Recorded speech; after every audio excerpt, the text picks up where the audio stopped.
The way to think about it is that Clubhouse is a new type of social network based on voice, where people around the world come together to talk and listen and learn from each other in real time about topics like sports and politics and music and social justice and thousands of other things. هذا كان CEO مدير مع شركة تطبيق كلب هاوس اللي أتصور هسه هواية من عندكم يعرفون هذا التطبيق، وهذا يتكلم عن صفات التطبيق وليش نجح بهاي السرعة.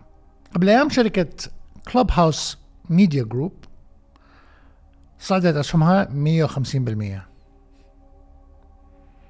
أنا طبعا ما أعطي نصائح بهاي القناة مثل ما تعرفون، بس بهذا الموضوع راح أسوي استثناء، أقول لكم يعني انتبهوا لا تغلطون هيج غلطة وتتورطون.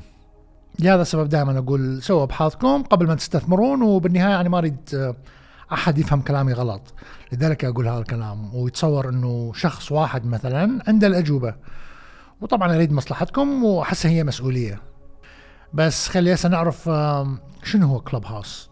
اللي ما يعرف تطبيق كلب هاوس تسوي بغرف وتتكلم مع ناس في مواضيع مختلفة بالصوت. التطبيق لازم تجيك دعوة من أحد حتى يكون عندك بس بصراحة يمكن مرتين أو ثلاثة أنا مستعمله، بس أصدقائي يقولون عليه يعني تطبيق كلش جميل. We've been building Clubhouse for everyone, and that's always been our intention. We have millions of people using it now. التطبيق صار له سنة تقريبا، وبعدهم دا يطورون به، يعني بعد ما وصل درجة معقدة من التطور، لذلك مدير الشركة يقول لازم نطوره أكثر وبعدين نفتحه للكل وما تصير يعني دعوة، حتى لا تصير عندنا مشاكل تقنية. You know, if you think about voice, it's relatively new in the world of social networking, at least in the US, but it is the oldest medium. We've been gathering with other people and talking for as long as civilization has existed. It's something that's really human. And so our goal is to create a new type of network that's more about those authentic human connections than about gaining likes or follows. And we found that voice is a really powerful medium. الناس يحبوا لي أنه مثل ما يقول مدير الشركة، موضوع الصوت شيء يعني شخصي، يعني intimate، مو مثل التواصل بالكتابة على أحد ويا يعني في تويتر في فيسبوك. الصوت شيء شخصي وغير شكل، ويقربك من الشخص اللي تتكلم وياه. والغرف هاي بعد ما تنتهي الحوارات بها تنغلق وما يتسجل الحوار، بس أتصور ممكن يتسجل إذا الكل وافقوا به. أيضا يقول هنا هاي المنصة نريد المشتركين يستفادون منها ويحصلون أموال عن طريق مثلا تبرعات أو يسوون غرف بها دخولية أو يعني اشتراك. هاي مستقبلا يعني تسوي غرفة وتسوي مثل مؤتمر، بس لازم يدفعون حتى يدخلون للغرفة هاي. فاني أشوفها خوش شغلة، هاي ممكن مستقبلا أنا أجربها.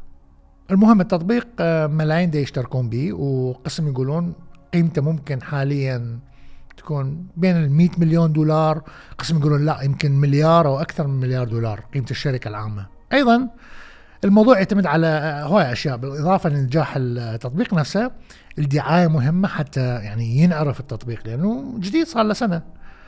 فمن صديقنا إيلون ماسك يدخل ويدخل نفسه بالموضوع الدنيا تنقلب. أستاذ إيلون نزل التطبيق وسوى قاعدة سوالف على التطبيق قبل فترة. أكو واحد اسمه سهيل لافينجيا، هذا مستثمر عند شركة اسمها جام برود. هاي الشركة تمول الناس عندهم أفكار وتطبيقات ومشاريع صغيرة، وتعطيهم تمويل أتصور بين 100,000 و250,000 دولار هيك حتى يدعموهم من البداية. سهيل الشهر المفات قال كلب هاوس بعد كم سنة تصير قيمتها 100 مليار دولار.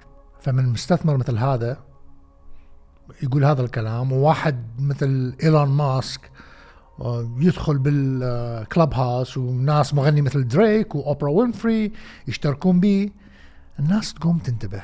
زين ليش كل هاي الأشياء المشجعة وأقول غلط تشتري أسهمهم؟ مو غلط، بس خلي أحكي لكم. قبل أسبوع سعر شركة كلب هاوس ميديا جروب صعد، والناس قامت تشتري أسهمها اللي كان حدود $10 وصار حدود $27. وهي شركة صينية أسهمها تباع بالسوق مو بالسوق الرسمية، عن طريق سماسير، يعني أسهم خارج نطاق سوق الأسهم المالية، لأن ما تطابق المواصفات الخاصة اللي يتطلبها مثلا نيويورك ستوك اكسشينج. بس كانت أكو مشكلة وانتبهوا، لأن أكو غلط.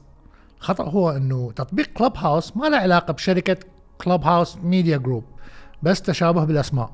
لما اكتشفوا الموضوع نزل سعره بسرعة. نفس الشيء صار قبل فترة لما الناس غلطت وتصورت انه شركة زوم فيديو كوميونيكيشن وزوم تكنولوجيز هي نفس الشركة. لذلك كلش مهم انه تنتبهون لهاي الاخطاء ولازم تركزون قبل ما تشترون. بس هذا ما يعني انه تطبيق كلوب هاوس مو جيد للاستثمار، بس حاليا هي شركة غير عامة، يعني مو شركة عامة اي واحد يقدر يشتري اسهمها، لا، ما مثلا IPO. اكو بعض الغموض بالموضوع مال الكلوب هاوس، لأن المستثمرين راحوا يستثمرون بغير شركة اسمها أغورا، وهي شركة أيضا صينية. هذول عندهم منصة خاصة يعني تتيح يعني التطبيقات أخرى أنه تستعملها للاتصال communication، وكلوب هاوس يستعملون هاي المنصة لتطبيقهم. يعني على الأقل هذا اللي دا يقولون الناس. فالناس بدوا يشترون أسهم شركة أغورا، وأيضا صعدت أسهمها تقريبا 44%. قالوا إذا ما نقدر نشتري أسهم كلوب هاوس التطبيق، نشتري أسهم الشركة اللي تملكها يعني قبل ما يفوتنا. بس حاليا ما واضح إذا أغورا هي تملك تطبيق كلوب هاوس أو عندها حصة من عندها، أو حتى إذا كلوب هاوس يستعملون أغورا يعني هذا البرنامج. والجهتين ما يقبلون يصرحون بالموضوع. نيجي شوية على أغورا. هي شركة صينية، منصة صينية، احتمال يشتغل عليها تطبيق كلوب هاوس، وكلوب هاوس نفسه أصلا ممنوع في الصين. فما أدري بعد أنت تدوخ بيها ايش تتصور؟ يعني الموضوع كلش معقد.